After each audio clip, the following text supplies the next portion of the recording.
Pittsburgh playing at Cameron Indoor Stadium for the first time in 36 years. This is where you're supposed to say none of these players were even born the last time they were here. James Robinson and Cameron Wright with Chris Jones, the three-guard, look to start the game for Jamie Dixon. Jamel Artis has played very well lately, and their leading scorer and rebounder is Michael Young, the sophomore. Coach K can't get 1,000 and all that goes with it past him soon enough. He is not enjoying the hype. Three freshmen in his starting lineup, including the National Player of the Year candidate Jahlil Okafor. Emil Jefferson, in the words of Coach K, coming off his best game at Duke in the win Saturday against Louisville. And you love Okafor. What's not to like, as Mike Krzyzewski said? He's a magnificent basketball player, and he's only going to get better. As good as he is now, and I think he is the best player in the country, he's got a lot of room for improvement, which is a scary thought for opponents. And the tip controlled by Pittsburgh, dressed in the visiting blue. Tony Green, Brian O'Connell, and Pat Driscoll are the officials. And Duke starting off with that 2-3 zone look. Against Louisville, they went 2-3 zone after a make, man-to-man, but a sloughing man after a miss. On the elbow, the shot wouldn't drop. And the quick counterattack for Duke. Emil Jefferson with the bucket. Jefferson coming off of 2 games in which he's averaged 16.5 points and over 9 rebounds. He's made just about every shot he's taken because he's taken nothing but good shots. Robinson has struggled to shoot lately. This is Chris Jones. And now Cameron Wright, the leading returning scorer from a year ago. He suffered a broken foot in October, missed the first 7 games. They're 9-2 since he got healthy and rejoined the team. Okafor, the rebound. Quinn Cook into the traffic. They doubled Okafor. He got rid of it quickly, and it rolled in. 4 points for Emil Jefferson, picking up right where he left off Saturday. Anytime there's a double team, Emil Jefferson or whoever is playing in that 4 slot has got to get to the rim. If you get to the front of the rim and dive to it, you'll be open. Baseline jumper short for Michael Young. And even though Duke is playing zone, they've gotten every defensive rebound. This is a good offensive rebounding Pittsburgh team. That's always been a staple of Jamie Dixon's teams at Pitt, even Ben Howland's before that. Coach Dixon said they have rebounded the ball better lately. They went for the alley-oop. Tyus Jones saying it was his bad. The pass is way too high. When the ball goes inside to Okafor, you had better rotate quickly because Emil Jefferson made a terrific cut to the rim. And Okafor's an excellent passer. He's got good vision and really starting to learn it, Sean, exactly what he's got to do because he's going to keep seeing double teams the rest of the year. Jones long, and the rebound a little bit too high for Michael Young to corral. Nice pass. Leads to an open 3. Wow, in and out. And then the second attempt by Jones from 2-point range was swatted inside. Jones for 3.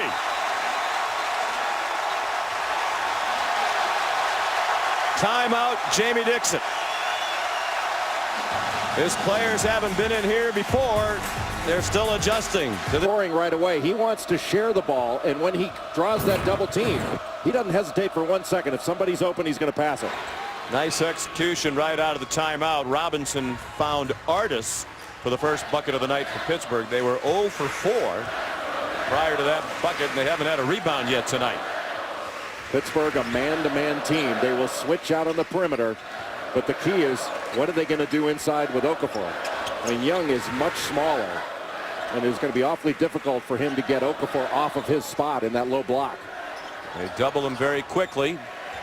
The ball moves very quickly. Jefferson's leaner wouldn't go. He got it back, and now it's a held ball.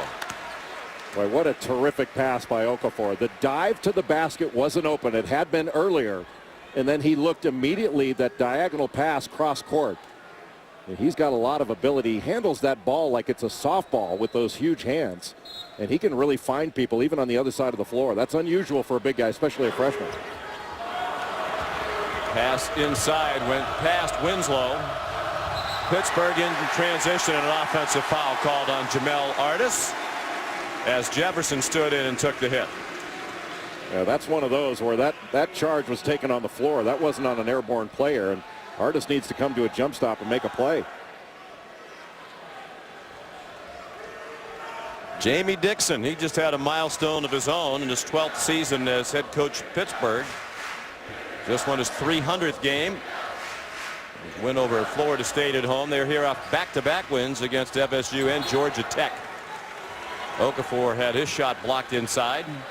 Just went into a little high-low. He just dropped down from the right elbow and was unusually slow in getting that ball up to the basket. Usually makes much quicker moves, and he allowed that Pittsburgh defense to adjust because he had great position down low. Mike Krzyzewski told us before the game the biggest challenge right now for his coaching staff is to find ways to help Okafor with the double teams either after they arrive, but more than that, they want him to get rid of the ball before it arrives, as he did right there. To a wide open shooter. That's a three for Quinn Cook. Back to the 2-3 zone after the make. The issue isn't so much man or zone, it's the point of pickup, Sean. Usually they would pick up at half court, but now they're really only going out to about the three-point line. And Mike Krzyzewski's best defensive teams have liked to put pressure on right as you bring it past half court. Oftentimes they'll even pick up full court. Winslow, tough step back. He's been in a slump lately, as has Tyus Jones. Pittsburgh opportunity break, and Artis scores again. Another assist for James Robinson. They've combined for both Panther buckets.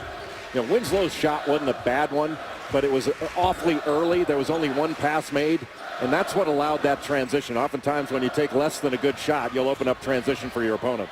Good defense by Chris Jones, but Pittsburgh couldn't possess it. Okafor quickly underneath, and a foul called before the shot by Winslow. It's on Artis. That's his second. That's an early problem for Pittsburgh. Offense, we tend to play good defense as well, and that's been the case tonight. And he uses the word "R" with his defense, and Duke's basket isn't the one they're trying to score on. It's the one they're trying to protect. It's our basket and our paint, says Mike Krzyzewski. Their man-to-man, their full court is called 41. Their three-quarter court pickup, this is about points of pickup, is called 31. When they pick up at half court, their normal defense is called 21. And at times they'll go to something called 11, where they pick up inside the three-point line. That's what they've been playing in the last couple of games. That zone is essentially a pickup inside the three-point line. Bodies flying, and Okafor called for the foul, his first. Well, it's been a rough start for Pittsburgh, Allison. What did Jamie Dixon have to say in his huddle? Well, a couple things he was emphasizing, as you guys can certainly see from up there. They have to get back in transition. Also, too many offensive rebounds with 4 for Duke. They're too good of a team to give them second opportunities. As far as that double team on Okafor, if they're going to keep doing it, they have to get there faster and they have to get there harder. Right, Allison, thanks. Boy, Michael Young, an air ball from inside the free throw line. Yeah, I think Okafor's got to go to score. Don't worry about the double team. Just take it right at him. He had an opportunity a couple of times. That last possession wound up getting a foul, and he had a turnover earlier, I think because he was looking to pass. He's got to be aggressive and look to score and then pass if it's taken away. That bucket, his first. He scored in double figures in all 17 of his college games. He's leading the ACC in scoring at 18.9. Young, a nice move, but missed with the left hand. And it's saved by Rashid Suleiman, who's come in off the Duke bench. Their leading bench scorer the first year and a half of his career at Duke. He was a starter. Nice pass. Leads to another open three. Off the mark for Quinn Cook. Tip wouldn't go for Emil Jefferson. Tyus Jones with a terrific refusal of that ball screen. And he's got excellent vision as a passer. Double dribble to call. Second turnover for Pitt. You know, Jahlil Okafor is so powerful and so dominant. When he catches the ball, sometimes he'll hesitate a little bit. He's hesitating a bit in this game. He just needs to go right at Nwankwo there and take him to the rim. He did it, but he hesitated just a bit. I think you go aggressively to score And if a double team comes to you, you deal with it. But I don't think you just expect the double team. You got to look to score right away. Now Pittsburgh in a 2-3 zone. And Aaron Phillips Nwankwo is in off the bench for Pittsburgh. He is on an academic scholarship. Really wasn't expected to play very much at all this year, but he's earned his spot with some outstanding defense. Suleiman off the bench with a 3. And these shots going in are real confidence boosts for this Duke team. Nice move by Cam Wright. Graduate student from Cleveland. He was the scholar athlete of the ACC last year. Out of bounds last touch by the Panthers. Well, Wright missed the first 7 games with that injured foot, and they really missed him. He's an excellent player, a terrific defender. His mid-range game is where he really excels. He's not a perimeter shooter, but when he gets to the mid-range, he can really score. They'll play the whole year without Jaron Johnson, who would have been one of their best players, suspended for the year. He'll be back next year. Well, they lost a couple of games early in the year that perhaps they would have won. They had right, particularly the game at Hawaii before they played in the EA Sports Maui Invitational. 4-point loss, which undoubtedly Wright would have made a difference. Winslow the miss. His woes continue. But he cannot buy one. He was 3 of 22 coming into this game in his last 3 ball games. Phillips Nwankwo.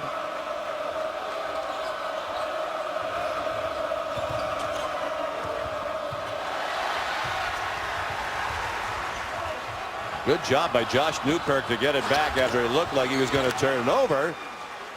Winslow's down. Looks like he's injured his left shoulder. Boy, what a play by Josh Newkirk. That was a big-time basketball play by one of the speediest Panthers on the floor. And Nwankwo, the basket. Just got caught right underneath. Winslow was the first to the floor. Both players just going after it incredibly hard. Now he's up walking back to the bench. But what a tremendous play by Newkirk.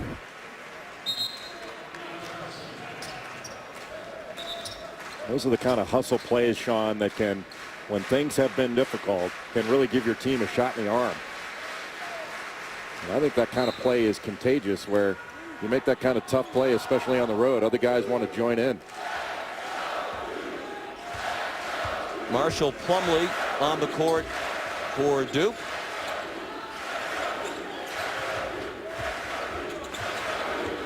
There's Plumlee. Third Plumlee brother to play at Duke, and he scores with the left.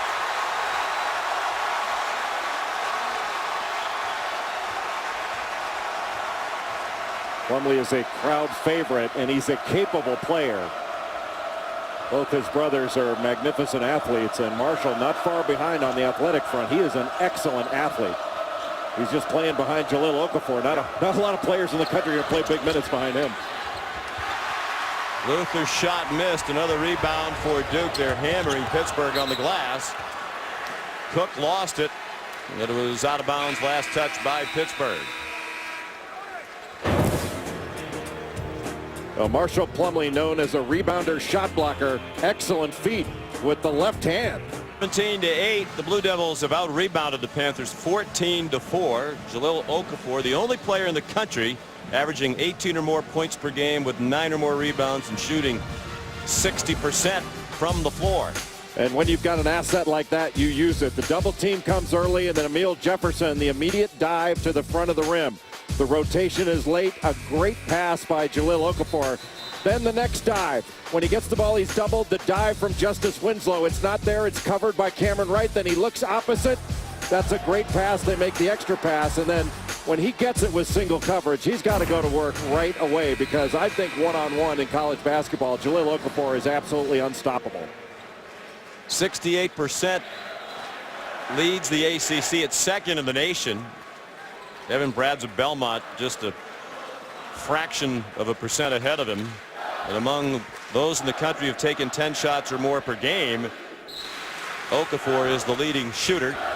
He shot 70% or better from the floor in 10 out of their 17 games this year. Wild shot by Suleiman, and a rare rebound for Pittsburgh. And Jay, for Jamie Dixon, that's a concern. 6 of his 11 years as head coach at Pittsburgh, they've been in the top 10 in the country in rebounding margin. This year, they're 91st at plus 3.4 per game. That's only 9th best in the ACC. Yeah, they're small this year, Sean, across the front line, but it's a tough basketball team. They do a good job on the offensive glass, given their size, but without DeRon Johnson in there, it really shortens that rotation and certainly shortens their front line a bit. Jamie Dixon wanted a foul. They should defend well if they can have 6 men on the court, including Jamie. The former child actor from the California area. And a terrific player at TCU, all Southwest Conference guard in the late 80s. Another 3. Mike Krzyzewski says it would help if the ball would go through the basket, and it is tonight. Suleiman a couple of 3s off the bench. Well, Sean, anytime you double team, whether it's in the post or in any area, you have to ask yourself, how do you feel about open shots? And right now, Jamie Dixon can't be feeling terrific about open shots because they've given up a fair amount because of Duke's great passing out of him. Plumlee the block shot, and then Young was out of bounds when the ball wound up back in his hands. ESPN's college basketball coverage continues. Super Tuesday tomorrow night by Cree LED lighting. LSU taking on Florida at 7, then at 9. Iowa's moved into the top 25 this week at number 25. Takes on 6th ranked Wisconsin tomorrow night on ESPN. You mentioned a couple of losses around here, cause for angst. Mike Krzyzewski said this is a very young team that's done some very good things.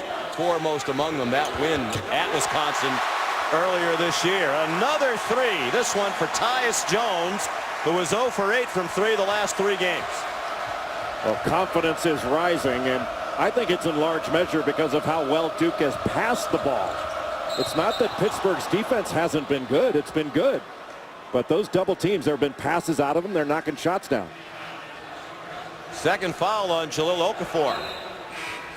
He got called for a reach in, and Coach K will take him out of the game. Plumlee comes back after a very brief breather.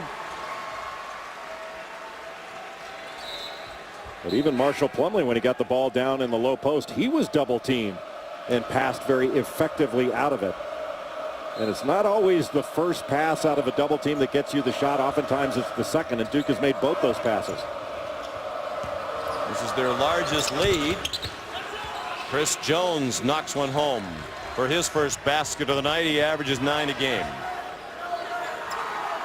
Pittsburgh has been in man. They've gone a few possessions of zone, but their man is not a ball pressure man. They are trying to pack the lane.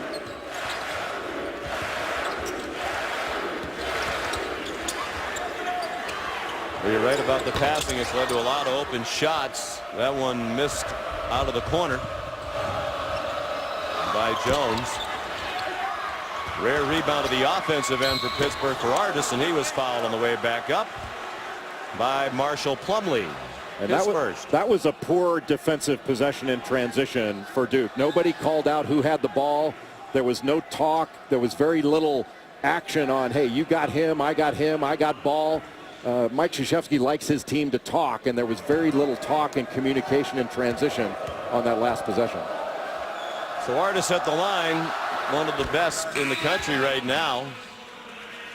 84.9% is second in the ACC. One of the things that Jamel Artis brings is he's very skilled as a player, but he's an excellent passer. He's really got to, with this team, he's got to look to score because he can shoot as well. He had a career-high 20 Saturday in their win against Georgia Tech. He had 20 earlier in the year as well in a game against Manhattan. Duke handles the press well. And the one-handed floater drops for Quinn Cook, the senior from Washington, D.C. Well, Matt Jones got trapped on that little diamond press put on after the made free throw. And it was just too easy to get down the floor. That was a terrific job by Quinn Cook.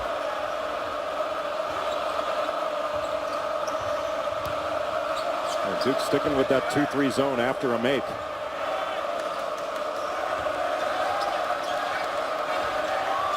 Good ball movement. And the three-point shot long by Cameron Wright. He got it back.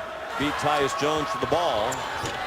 Jones pull-up wouldn't go, but a good offensive rebound and score by Michael Young, his first basket.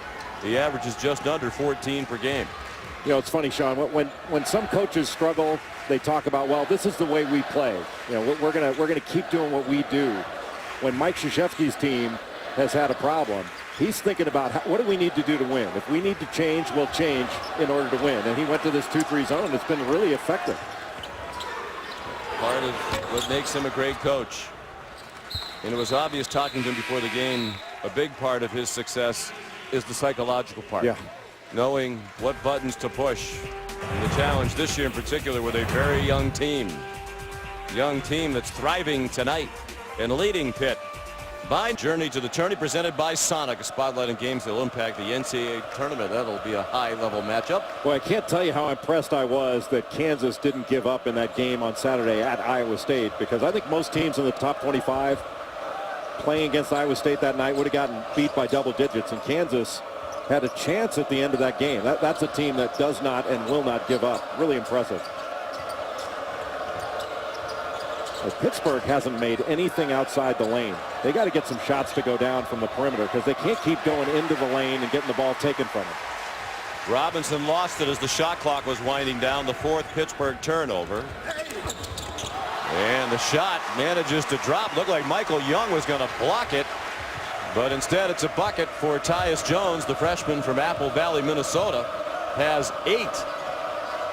Now, this zone has been very effective for Duke in the last 3 halves, 2 against Louisville and this first half against Pittsburgh. But you got to remember that these two teams have struggled to shoot the ball from the perimeter. Louisville shot 29%, and they got some open shots on the perimeter. They couldn't make any.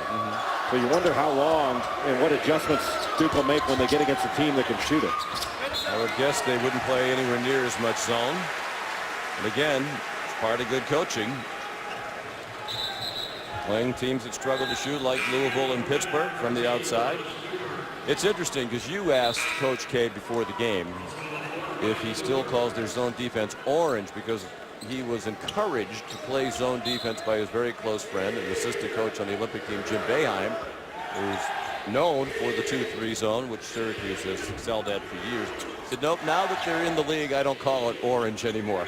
Well, when I was playing this a million years ago, he had the same numbering system for zone as for man. So I'm not giving anything away here. I mean, they've been calling this stuff the same thing for 35 years. Every opponent knows what it is. It's like student body right for USC back in the day. Everybody knows what it is. But he used to call it 12, and I think they've gone back to that. But he called it orange for a while. Almost in homage to Jim Boeheim, who he works with USA Basketball. And who is second all-time on the wins list. 998, as we've mentioned a few times for Coach K. Jim Boeheim, 962. We'll see his orange Saturday against Miami up at the Carrier Dome. They'll be on ESPN2 at 4 o'clock. Count the basket and a chance for a three-point play. Boy, really nice fast break by Pittsburgh. They ran the lanes wide and got all the way to the rim, and Jones was able to skirt anything close to a charge, and Rasheed Suleiman just kind of flopped here at the end. There was very little, if any, contact, and I think that's more than anything what drew the foul. I think if he'd stayed up, he wouldn't have gotten that call. That call was way late, I think, because he just went down for little or no reason.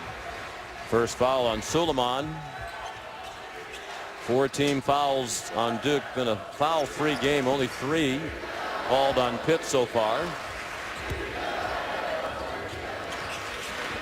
See, Okafor has got Ryan Luther on him. He's just locked him down. Take him into the lane and just post him. Okafor didn't want to go after that rebound with the 2 fouls as Luther had inside position. A good rebound by the freshman, and Pittsburgh's done a much better job lately rebounding. They're being out-rebounded by 10 not long ago. Now it's 16-13 on the glass. And a travel against Cameron Wright. Duke icing the ball screen, and this little shuffle of the feet as Cam Wright tried to refuse it and take it to the basket. But Pittsburgh just cannot get anything to go from the perimeter. They're really not looking to take perimeter shots. And they're going to have to make some. You're not going to be able to do everything in the paint against Duke in this ballgame. When we spoke with Jamie Dixon before the game, he said, I like the way my team's been playing. We need to shoot the ball better. There's a 3 for Suleiman. We asked Jamie, do you have guys who are capable of shooting better? And he said, I believe that we do. But so far tonight, they haven't demonstrated the ability to do so. Another second pass, Sean, out of the double team gets Duke a wide open shot, and they are knocking everything down. I think that was their 6th-3 of the ballgame. You're correct, 6 for 12. Meanwhile, Okafor did a good job defending Young without fouling. Okafor, 6'11", 270-pound freshman from Chicago. Oh, my goodness.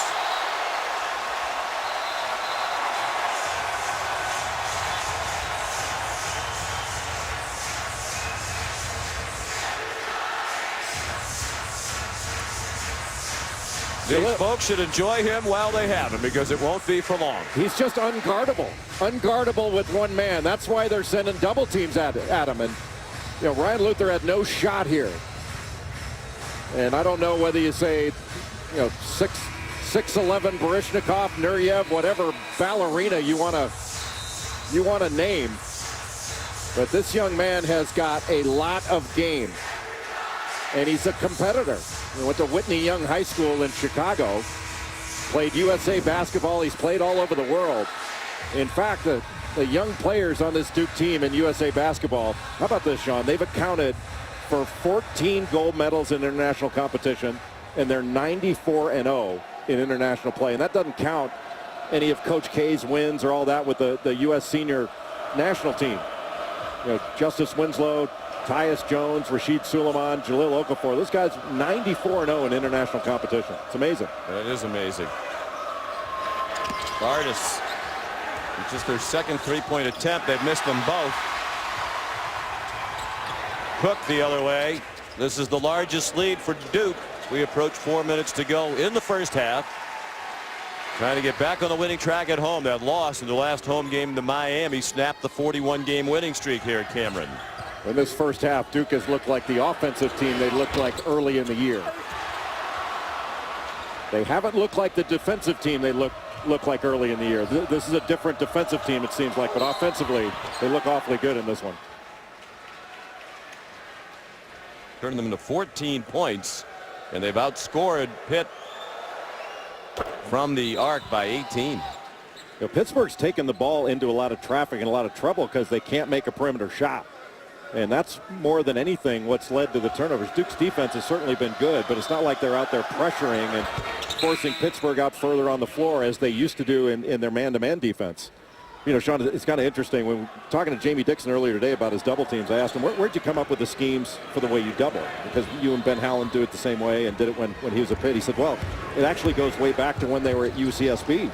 And they actually took it from Seth Greenberg when he was at Long Beach State. How about that? Wow. Seth Greenberg influencing the game. That's probably why Okafor's scoring so well. Phillips Nwoko trying to guard him. Okafor's shot is off, and then a foul over the back on Emil Jefferson, the junior from Philadelphia, called for his first and the team's 6th. How efficient is Emil Jefferson? I mean, he's shooting 67% from the field. Last couple games, 16.5 points, 13 of 16 from the field. That's hard to beat. Good execution of the half-court offense for Pitt. Michael Young has 4 points.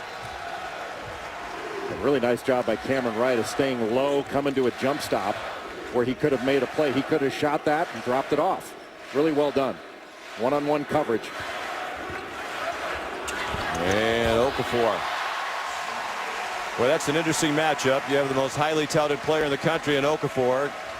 And this young man who's a senior who's played almost not at all until this year at Pitt on an academic scholarship. He was a perfect 4.0 student in Baltimore. Came to Pittsburgh for the pre-med program, but he's worked his rear end off to earn the opportunity to play and become a productive player for them. He made a half-court shot in practice today at the end of practice. Pretty impressive. And really a nice young man. He's a good player, too. Josh Newkirk back in his native area. He's from Raleigh. Really the first recruit from this part of the world during Pitt's ACC era. Jamie Dixon and the Panthers down by 12 as we check in with Allison.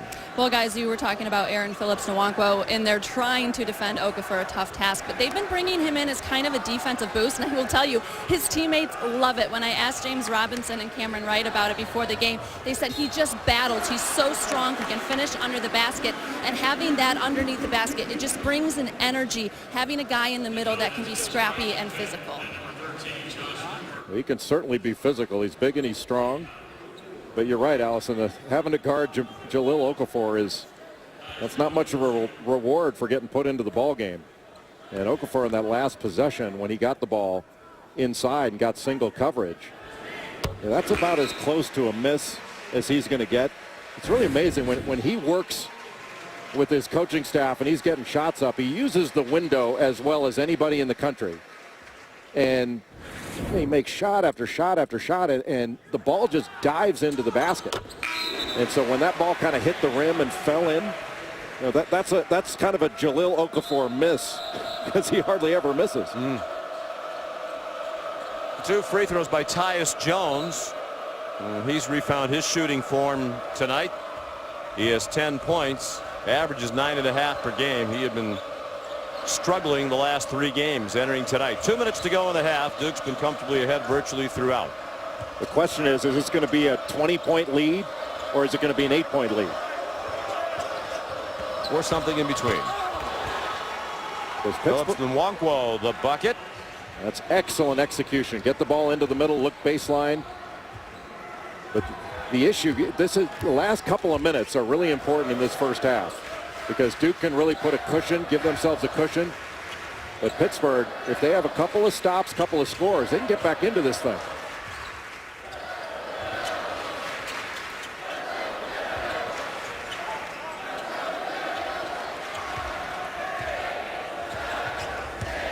High screen. Crowd counting down the shot clock, and it's a 3. First basket of the night for Justice Winslow.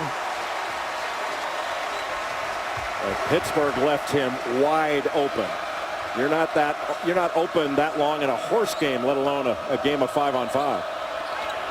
Newkirk missed the wide open 3. Duke can get a 2-for-1 here.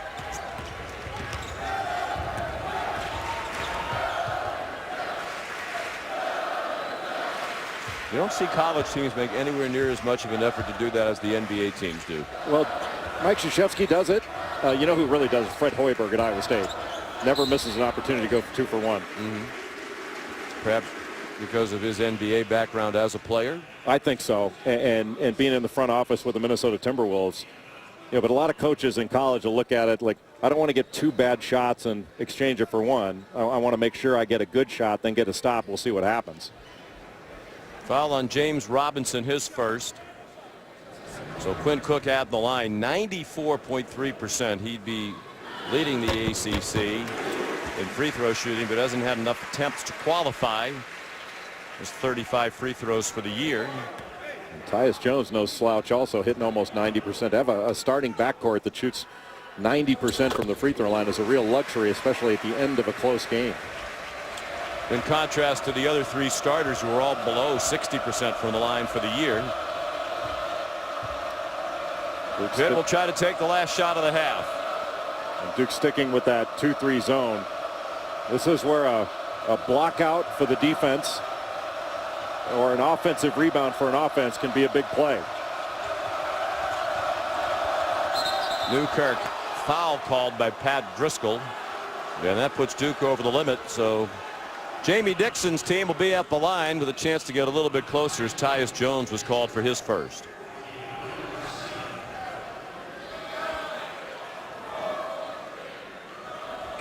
Newkirk about a 70% free throw shooter. And Okafor coming back into the game. This is an offense substitution with 7 seconds left. Duke can get it down court and perhaps get it to Okafor for a score, foul, or both. 1-on-1 opportunity for Josh Newkirk.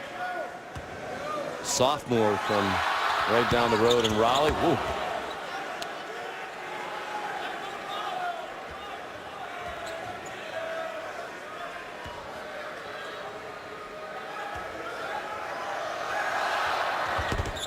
That one popped out, and a foul, a timeout called by Mike Krzyzewski. Well, it's a special night. We mentioned Pittsburgh hasn't played here in 36 years.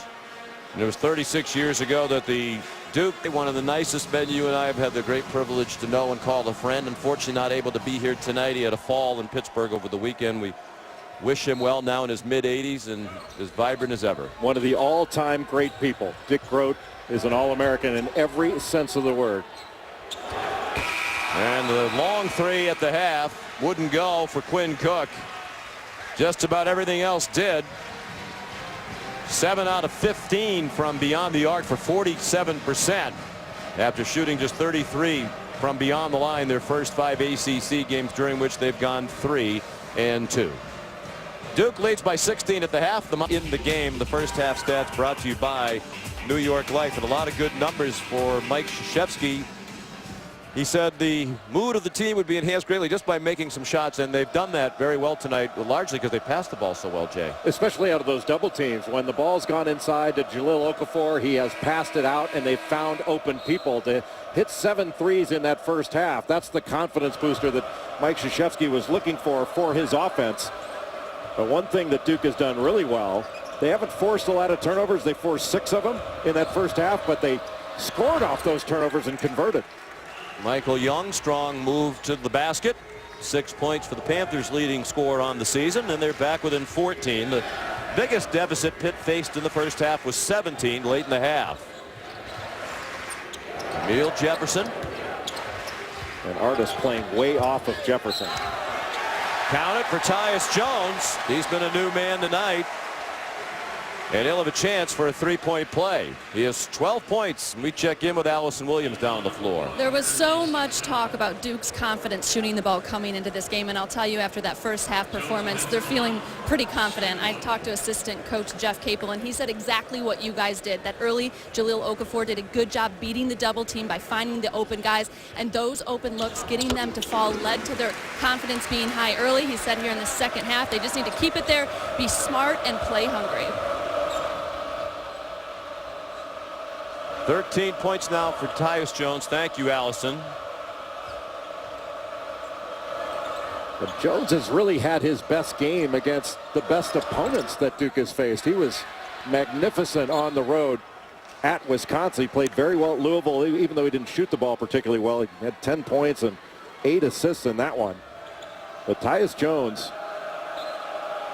has a lot. He's a mature player. Doesn't get too worked up over misses, but he's got a chance to be really, really good. And that shot was a big one by Jamel Artis for this Pitt team. That might be their first bucket outside the paint. It's their first 3-point field goal of the night for the sophomore from Baltimore. Justice Winslow spinning into the lane, well guarded. The shot wouldn't drop. Good defense there by Chris Jones. But Justice Winslow has been in a scoring and shooting slump, and that's not how you get out of a slump, is to take an incredibly difficult and challenged shot. You want to try to get something easy, something in transition, something going to the basket, but that was off of 0 passes. He just put his head down and went to the rim. Young making a concerted effort, it seems, to get more involved here in the second half. Tough shot by Jones with Jefferson draped on him, and you can see a little life in that Pittsburgh bench as they're back within 12. Pittsburgh came out really strong. That was an excellent cut by Chris Jones. Good job defensively by Quinn Cook to cut off that middle drive, and Jones just cut right into that area. And usually Emil Jefferson, an excellent defender, but did not stay between his man and the ball. I think that was intended for Okafor. It's a turnover for Tyus Jones, and the break for the Panthers. Layup was missed. It's going to be James Robinson was knocked down. The Pitt bench wanted to foul, and they're going to get a foul called on Winslow. His first. Timeout called by Duke.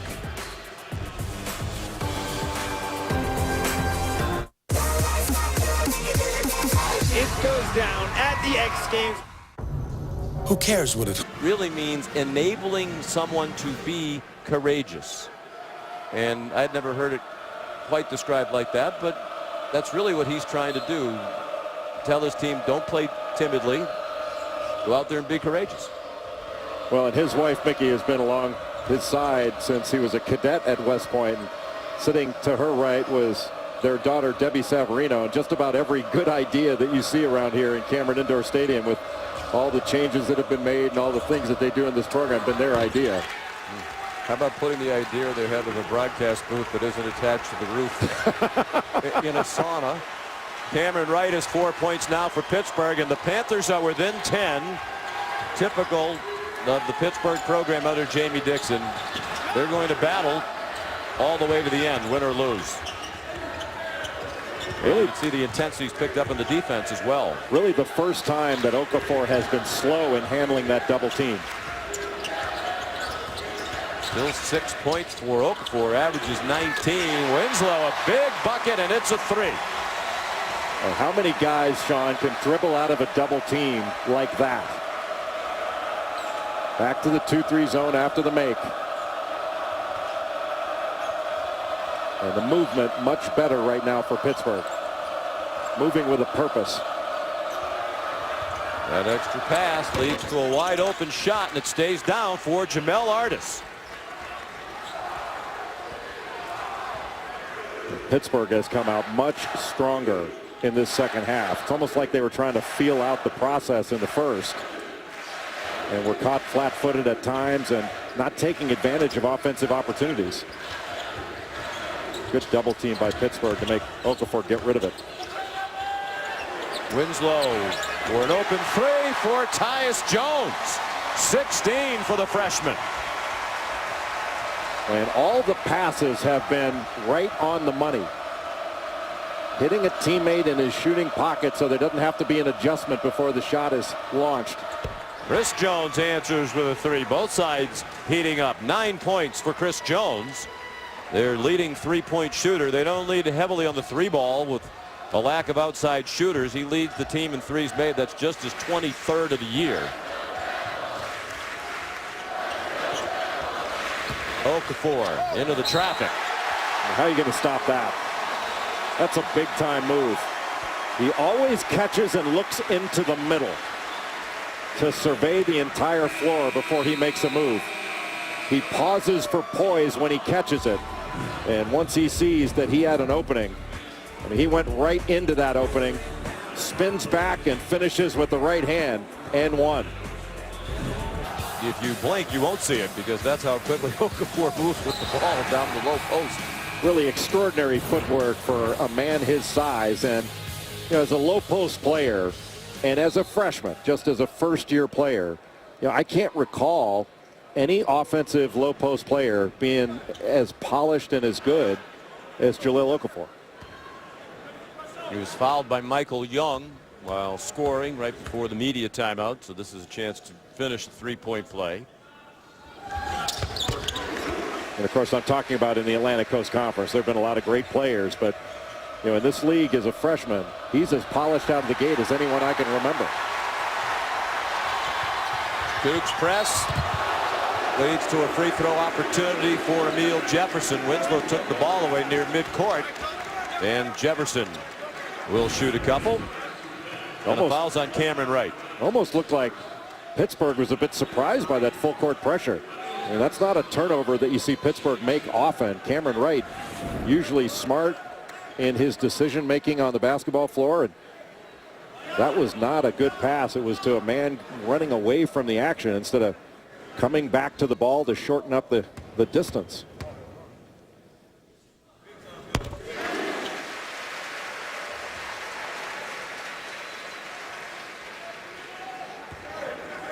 Jamie Dixon's done such a nice job with this Pittsburgh program that they have been hurt by the loss of Deron Johnson, who was suspended for the season. That really gets people playing out of position, and it has been difficult. They were thin in numbers anyway, but this has not looked like to me a typical Pittsburgh team. They're good, but they're not as good as they have been. Yeah, they lack proven scores, and he was one of them. They also lost the freshman Cameron Johnson, who looked like he was going to be a contributor. He played very well out in Maui. He was a three-point threat, but he played in just 8 games and hurt his shoulder. Jamie Dixon told us before the game they think now he's probably going to need to have shoulder surgery. That's a tough matchup for Young down there. There's nothing he can do, and he's a good defender and a strong player. But Okafor is huge as compared to Michael Young. And he's in double figures now with 10 points. So that's all 18 games of his collegiate career. The Duke record for consecutive games scoring in double figures as a freshman is 23 by the great Johnny Dawkins. Chris Jones, the basket. There's been no more important player in Duke's basketball history than Johnny Dawkins. Just a remarkable player, but especially when he got here and what he did for this program and for Mike Krzyzewski's career. Just an amazing player. Okafor bumped. Well, you were part of that group. You were a freshman in Coach K's 3rd year here in Durham. Teammate of Johnny Dawkins. I was recruited to carry Johnny's bags on the road trips. But there were a lot of you who were terrific players who came all at that same time. David Henderson, who's here tonight. Mark Allery. Shortly thereafter, I believe, Tommy Emiker. The next year. Quinn Cook. A miss. What was it about Coach K or about Duke or the entire package as Young is fouled that made guys who were highly recruited, and don't be immodest because I know you were highly recruited and a lot of those other guys. And you know I'm not immodest. And I know. Don't go out of character. You look at what had happened at Duke. There have been some great stretches throughout their history, but nothing obviously like what Mike's done over the last 35 years. But what was it about him in particular that had you place your faith in him? Well, I think early on, I'd never heard of him when he first started recruiting me. I grew up in Los Angeles, and I first met him in 1981 and didn't know who he was. And I trusted him immediately. He was unfailingly honest, and you just took a liking for him right away.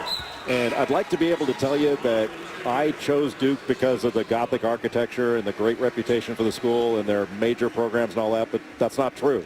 I was choosing a coach coming out of high school, a coach who I wanted to play for. And I figured the guy I wanted to play for would be the school I want to go to. And I came down to Lute Olson, who was at Iowa, Jim Boeheim at Syracuse, Ted Owens, who was at Kansas at the time, and Mike Krzyzewski. And couldn't have gone wrong with any of them.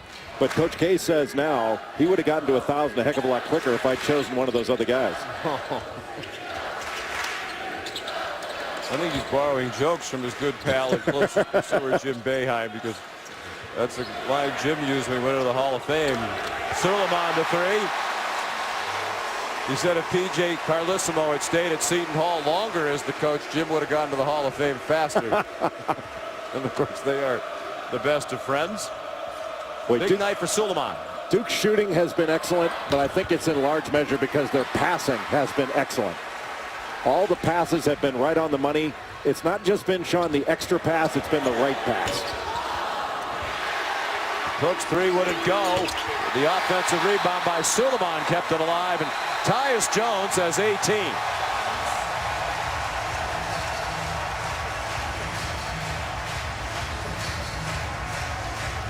Pittsburgh is... And Coach K has been, this is as hard as he's worked. He's been out on the floor, down in the stance. Might tear an Achilles. He does know he's over 50, right? Have they told him that?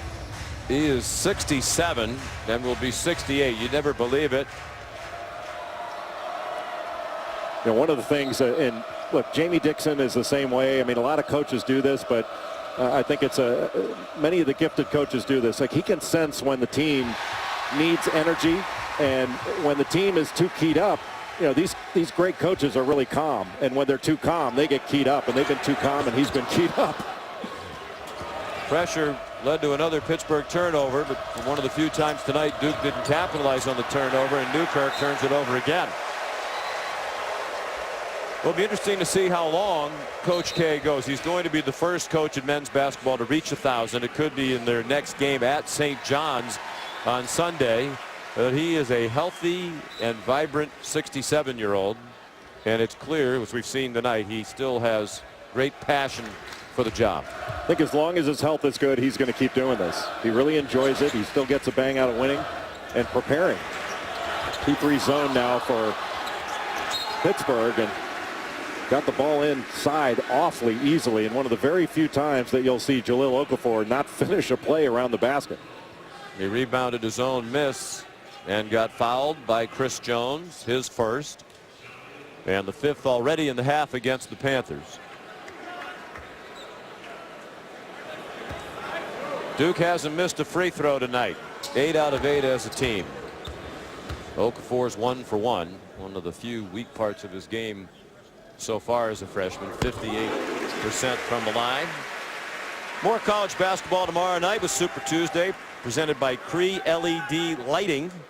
Starts with LSU taking on Florida at 7, the SEC, and then on to the Big Ten at 9 for Iowa and Wisconsin. Tomorrow night on ESPN. But that's a really big game in the Big Ten. And Iowa, they did not play well in the second half of their game with Michigan State. Boy, that win they had over Ohio State, that's a team that has a chance, I think, to be very, very good. But you got to win these big games on the road, and winning at the Kohl Center, Wisconsin, has proven to be next to impossible in the Big Ten.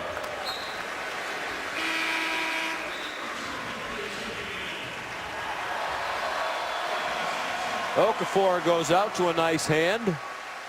12 points, 3 rebounds, 5 assists out of those double teams tonight for Jahlil. And a couple of them were kind of hockey assists, where he probably has really more than 5 assists because a pass was made out of it. I've always felt like those should count as assists. You make the pass that leads to the assist. I kind of like the way hockey does it. I'm glad that you have done one of your soliloquies tonight. This is our first big Monday of the year together, and it's, as you say, not Big Monday without Jay Billis, so now I guess it truly is big tonight. Well, here's that double team that Pittsburgh brings, and Okafor can not only see over it and pass over it, but it's that second pass that has been so effective.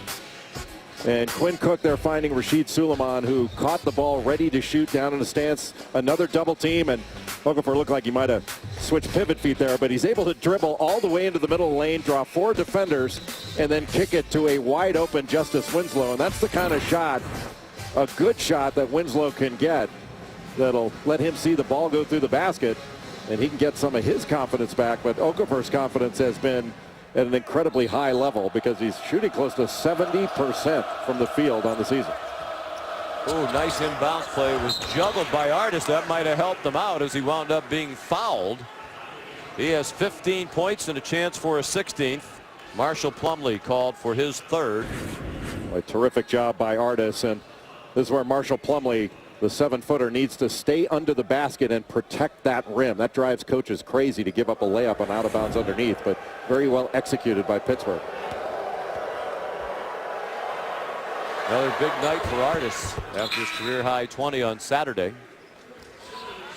Jay, I thought what was really nice as we talked with Coach K before the game was, as much as he appreciates Okafor and what a great player he is, and Mike says he's going to be even that much better, because he's still a work in progress, but the appreciation that he has for the young man as a person.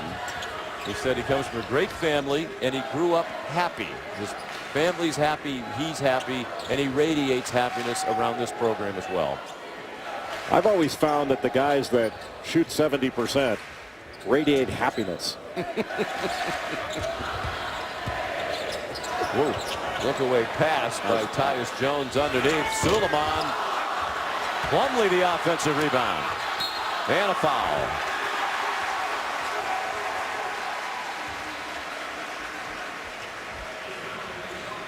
Well, this is shaping up to be career win number 999 for Coach K. And I think it means every bit as much to him as did the first and all the other milestones along the way. In the country. You buying that? It's as good a league as there is from top to bottom, the strength of the bottom?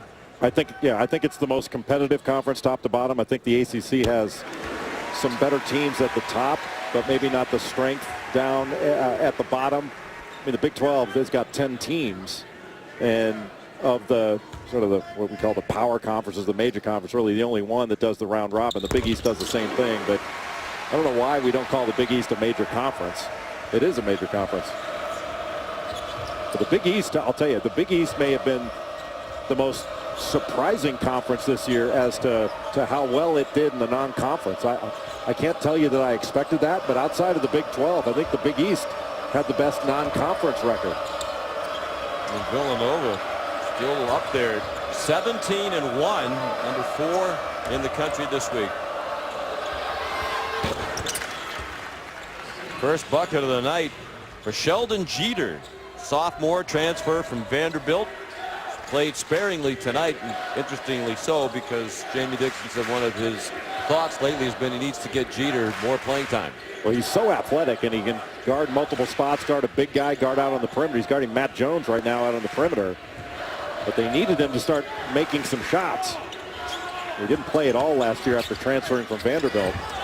So he's still kind of feeling his way through and learning the system.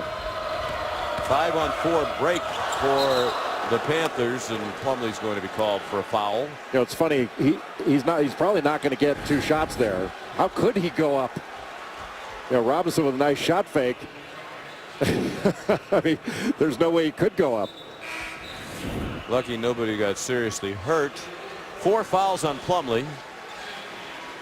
Well, Plumlee came in and did a nice job. He picked up some fouls, but he brought some energy. And he passed out of it. They double teamed him. He passed out of it every bit as effectively as Okafor. Brother Miles and brother Mason both played here at Duke. Both now in the NBA. They were first-round picks. Mason with the Nets and Miles with America's team, the Phoenix Suns. 18 now for Jamel Artis. Well, he really got that shot up quickly. Pittsburgh's got to get some stops. In the second half, they've been much better on the offensive end, but they're not able to get consistent stops. A lot of banging. Joseph Ochbo in the game. He's been given the challenge of dealing with Okafor and did so with a bit too much vigor. See Okafor's reaction. I'm a little tired of this, but he better get used to it. Well, the way when I watch Jahlil Okafor play, you're thinking he's always open. It's just a question of the angle. So if the defender is out in front of him, reverse the ball and look to get it into him, because he has got to touch the ball. If you don't get a transition basket, he's got to touch it on every possession. He passes so well out of it, he collapses a defense. Missed the front end of a 1-and-1. We're more than midway through the second half now. Oh, 2 Duke players there, and they couldn't control it. Winslow and Jones, and it's out of bounds to the Panthers. Speaking of the NBA, more NBA action on Wednesday. Kevin Durant, the Thunder, facing the Wizards at 8, and then at 10:30, James Harden and the Rockets facing Steph Curry and the Warriors. NBA countdown begins at 7:30 on Wednesday. James Robinson scores. He's had a quiet night for the Panthers. In fact, that's his first basket of the night. Well, he's such a good player, but he's had to take on more of a scoring role. His assist-to-turnover ratio in his career is ridiculously good. Not quite as good as Monte Morris of Iowa State. His is superhuman. It's almost like he's a machine. 6-1. Wow. You're talking about the Oklahoma City Thunder. Did Russell Westbrook go all Marshawn Lynch on the media recently? Yes. I've been out of the country, but I have managed to follow it from afar. You were out of the country. I was wondering why America seemed like a happier place. Well, I can't believe you were not watching the Latin America Amateur Championship on the ESPN family of networks. Ochbo called for the foul. It was a really fun event. I did watch it. I'm a huge Andy North and Dottie Pepper fan. And they did a terrific job on the broadcast. Historic event, first of its kind. Won yesterday by Matias Dominguez down in Buenos Aires. And with that comes an automatic bid to play in the Masters. And you're an avid golfer, as am I, and what a dream come true that would be for anybody who loves golf. Isn't it great when you see professional golfers that have played in every event, when they talk about how they feel when they get the invitation, when they open up that invitation from the Masters, because it's as you know, an invitational event. Kind of how I felt when I opened the letter that said you'll be working with Shane Battier this year on Big Monday. Instead of me. Finally a Duke guy. You get to work with a Duke guy that knows what he's talking about. Finally a Duke guy who's smart, was a good player. And I don't mean to pile on you, and I'm just doing this to offer some perspective. But as we mentioned, you were a freshman in Coach K's third year here. And you and your pals are now 50 years old. And this man's still coaching and looked like he could coach for another 50 years. It's really amazing. And of guys that I went to high school with, the only ones whose coach that they played for in college is still coaching at that same place is here in Syracuse that I know of. And there may be some in Division II and Division III I'm not paying attention to, or maybe Greg Campy at Oakland. Yeah, my jersey's a different spot. Yeah, our director, Jeff Evers, is trying to look for my jersey in the rafters, and I hung it up deep in the corner when nobody was looking. You scored more than 1,000 points. I did. The benchmark of a great college career.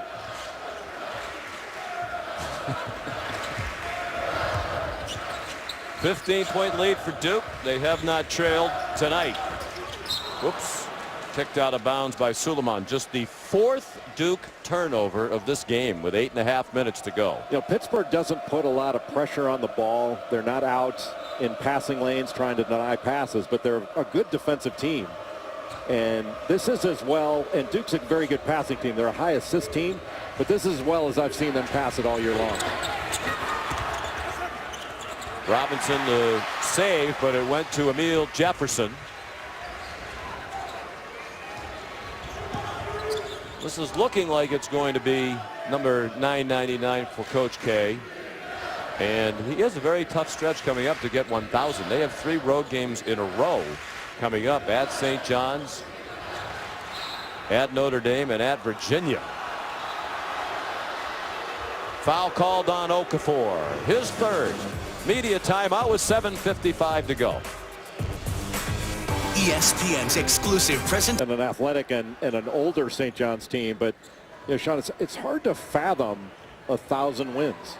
You know, Jamie, you mentioned the milestone. Jamie Dixon's one of the really outstanding basketball coaches in America, and he's had an outstanding 12-year career. He just passed 300, and which is an amazing number.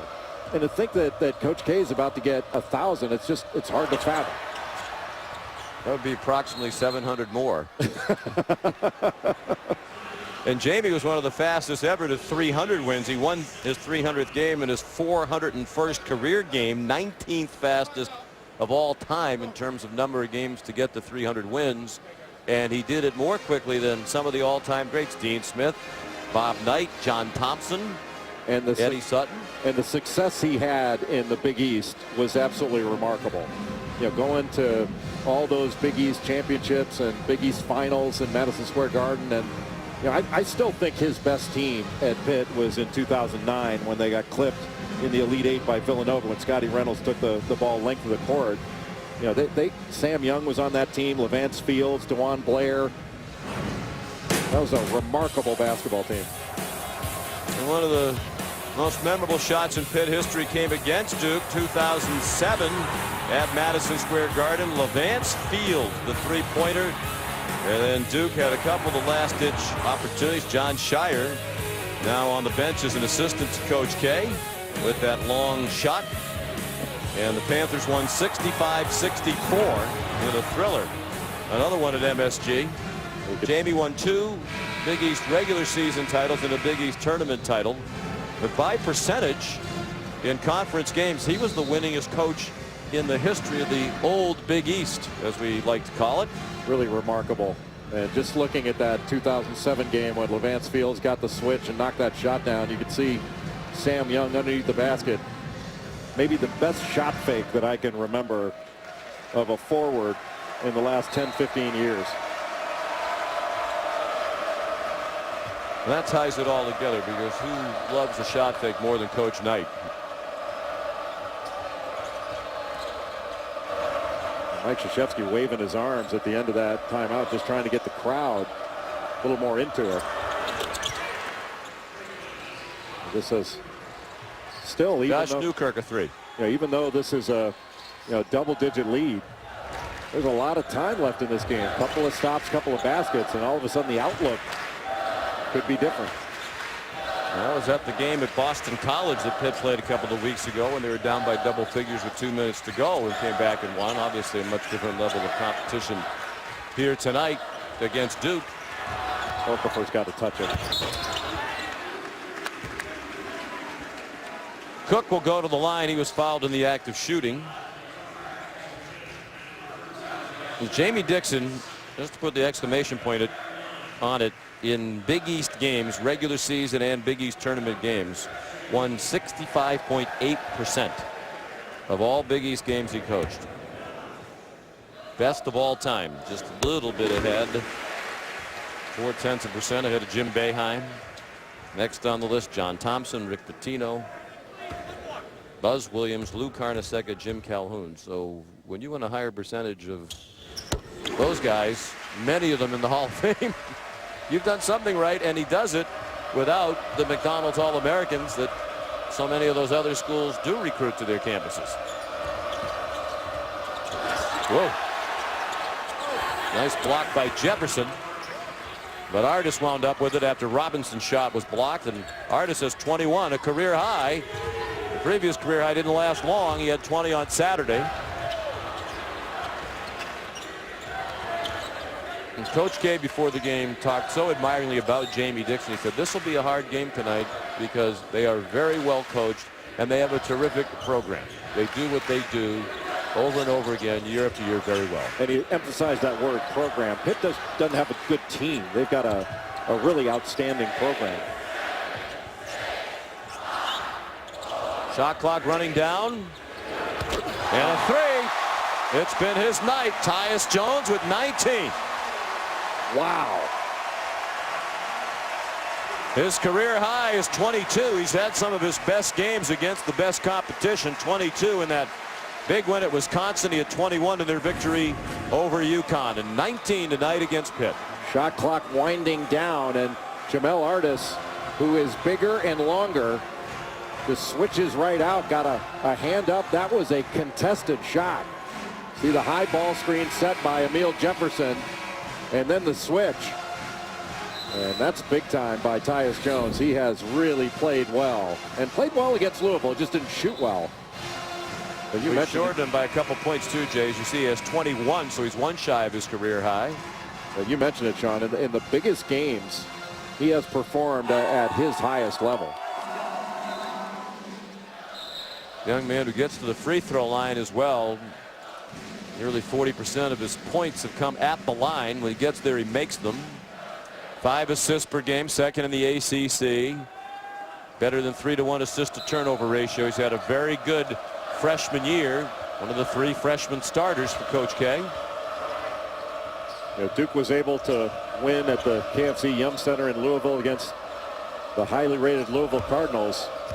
But it wasn't because Duke shot the ball well. You know, Duke only shot 37% in that game against Louisville, but they've shot it well in this one. And that's got to be welcome news for Mike Krzyzewski and his staff, and especially the players. Now man to man, and they're really getting out and pressuring now. They're not sitting back. Shot clock about to expire. And they'll say it's last touch by Duke with 1 second on the shot clock. The catch and shoot situation. You don't have to have a controlled tip or anything, but you want to try to make Pittsburgh catch it going away from the basket. Artis, long 2. Rebound Suleiman.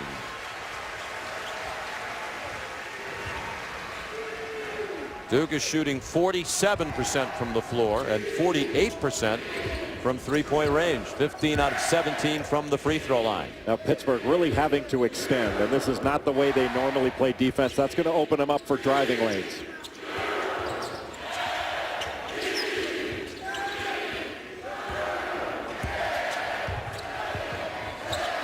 Another switch. Nice pass. Oh, Okafor threw it behind Jefferson. He was open. Chris Jones all the way to the bucket. Instead of a layup for Duke, Pittsburgh turns that into 2 points. Within striking distance, but it's so much harder to come back when you can't make a 3-point field goal. They're just not adept from beyond the line. They've had only 3 tonight. Jamie Dixon didn't like that call. You better be careful. That's Tony Green he's barking at, who was the gentleman who memorably tossed Jim Boeheim out of that game here last year when Jim looked like he might take off and fly. Yeah, it looked like Tony Green had heard enough from the bench rather than Jamie Dixon. As much as Jamie might have disliked the call.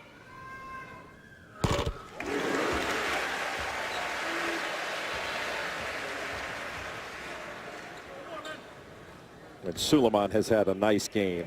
You know, he did not play his best at Louisville, but he has really come out and shot the ball well. He's been very energetic in this one.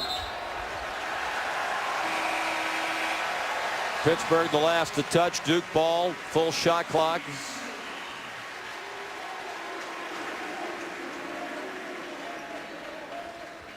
Let's go down to Allison Williams. Well, Justice Winslow ready to get back in this game. This is just a few minutes after he was actually in the locker room being evaluated by the athletic training staff. He took a hard fall here in the second half and suffered from a bruised rib on his left side. I was watching him on the bench. He was holding it quite a bit, but he appears ready to go, guys.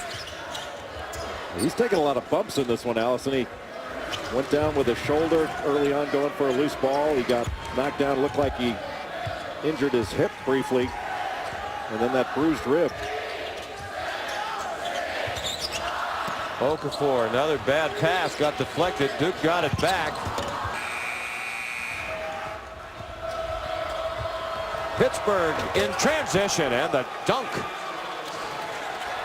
Wow. Newkirk the basket. Wow, did he accelerate? He can really run, and obviously can jump too. Boy, going against a guy who can really block shots, and Justice Winslow was measuring him for the block. Well, Newkirk wouldn't allow that. He just took it right up and flushed it. That was big time. Pittsburgh was trapping. Timeout called by Duke. And Pitt within 12. The closest they've been here in the second half was 10, but it was 44-34. Boy, that was a big time finish by Josh Newkirk. Taking it in and dunking it with the right hand. And boy, it really looked like Winslow was trying to measure him to go up and block a layup attempt. So instead, he just took it right in, and there's no blocking this. You're either going to have to foul him or watch him dunk it. Impressive.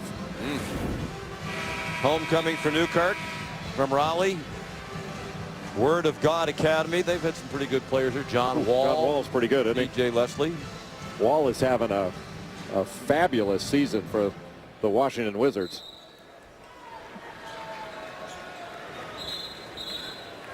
And Pittsburgh has played so much better in this second half on the offensive end. The first half couldn't buy a bucket. In the second half, they've done a really good job offensively. Problem is they can't really get Mike Krzyzewski's even cleaning the floor.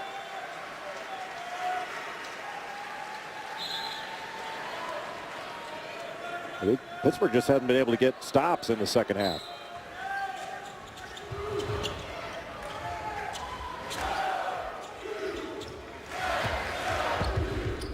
Duke looking to burn a little bit of clock. They're not necessarily stalling. They're just being deliberate. And once they get down to 13 or so, 12, they'll start to run a set play. Winslow into the lane. Nice move, and unlucky as it popped out to Artis. So a chance to get it into single digits with a three. Instead, they go inside to Michael Young. 3 minutes to go. Pitt back within 10. And Duke's transition defense has taken some hits in this one. And Pittsburgh trying to press all over the floor. Largest lead was 21. With 12.5 minutes to go. And Sean, this is where having two guards like Quinn Cook and Tyus Jones, where they can make 90% of their free throws, where this is a luxury because you can't foul them. You just give them 2 points. Wow. The interior passing here down the stretch has been brutal.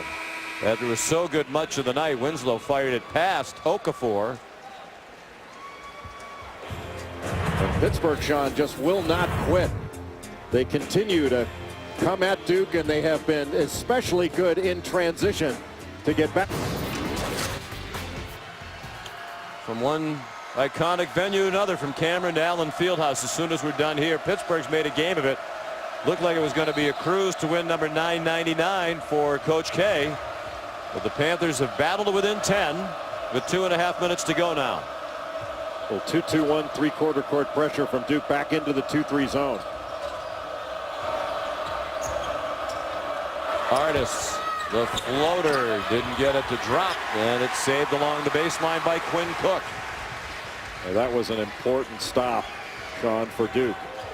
You get a basket there, and all of a sudden you get it under 10, and some real game pressure's on. As you said, you don't want to foul Cook or Jones if you're Pittsburgh unless you absolutely have to. But now the clock runs under 2 minutes to go. The last time Duke held the ball a little bit like this, they couldn't get it into the hands of a guard. What a possession. They run the clock all the way down, and Quinn Cook scores. He now has 11. Back in double figures after being held to 7 against Louisville. They ended a string of 7 straight double-figure games, and then Newkirk lost it in the lane. And a great battle back by Jamie Dixon's team, but it looks like it's not going to be enough. Suleiman couldn't get it over. Struggled with the defense near midcourt from Cameron Wright. Well, that's one of the reasons you want to get the ball into the hands of either Jones or Cook. Suleiman not a point guard, and should have had a count in his head to get it across. Ooh, Artis got the ball in a good spot, but took his eye off it. Newkirk underneath to Young. 10-point game again, but 1:10 remaining. No timeouts left for Pitt, and Duke has only one. Cook, 94% free throw shooter. Whoa, looked like he was very close to stepping on the baseline, and as he got trapped, Duke uses its last timeout. So neither team with a timeout left at 56 points. Snoop and Son, A Dad's Dream, Wednesday at 7 on ESPN. Yeah, I'm more a Jeezy guy. Seth Greenberg's more a Snoop Dogg guy because Snoop is a Long Beach guy. And Seth was the coach at Long Beach State. You know, Seth Greenberg went into the Long Beach State Hall of Fame this last year. Did he pay? Got a ticket and went in. Oh, you mean he was inducted? He was inducted. As he should be. Alongside guys like Tex Winter, and George Allen was the head football coach at Long Beach State for a time. Yes, he was. Shortly before he passed away. Dan Munson doing a great job with that LBSU program. 1-1 opportunity now for Winslow. 57% for the year. And Winslow has had a difficult time the last several games. He's had 2 straight games where he played well at Louisville but didn't score. 2 games in a row where he had 3 points. He's got 6 in this one. It's just been a struggle for him on the offensive end. 10th team foul, so 2 shots for him. He made 1 out of 2. It's an 11-point game with 51 seconds to go. And Duke from the line tonight, 17 out of 21, 81%.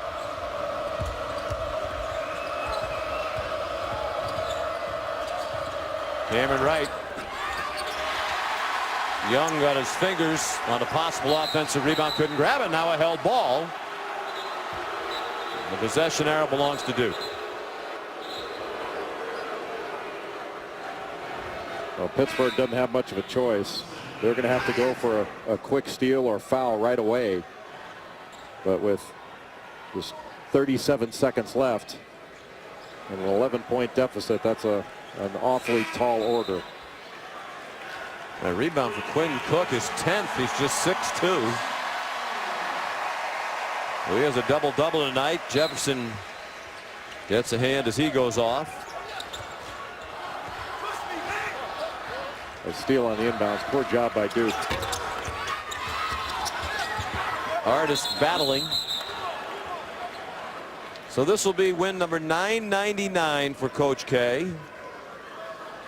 Winningest men's basketball coach of all time. But Herb McGee at Philadelphia University is in hot pursuit as well. He is a legend in Philadelphia. He's won 995 games.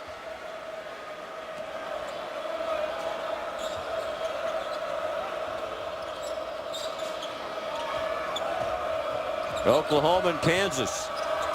coming up in a matter of moments. Jones the rebound. He got slammed to the deck and will shoot 2 free throws. That Oklahoma-Kansas game is a really big game in the Big 12 conference race. Kansas coming off a loss to Iowa State. Kansas State at 4-1 atop the league. I mean, who would have thought that after 5 games? It's awfully early in the conference season, but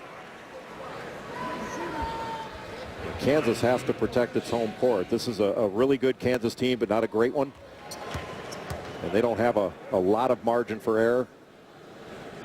They're playing against an Oklahoma team. Buddy Hield is having a magnificent year.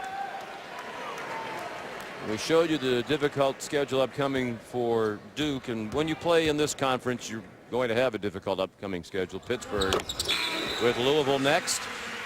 How about Notre Dame in the top 10 in the country this week? Jones goes out. 22 points, matching his career high on 7 out of 11 from the floor. His shooting slump over. 4 out of 6 from three-point range. Newkirk, Jefferson the rebound. Jamie Dixon, you could see him waving his team away, trying to call off the Dogs here and not foul, and the fans boo as they foul one last time. Well, this is a good performance, Sean, by Duke, and I think they have to feel they've taken a step forward. But the idea that, you know, they don't give the air of invulnerability that they did 3 weeks ago, a month ago.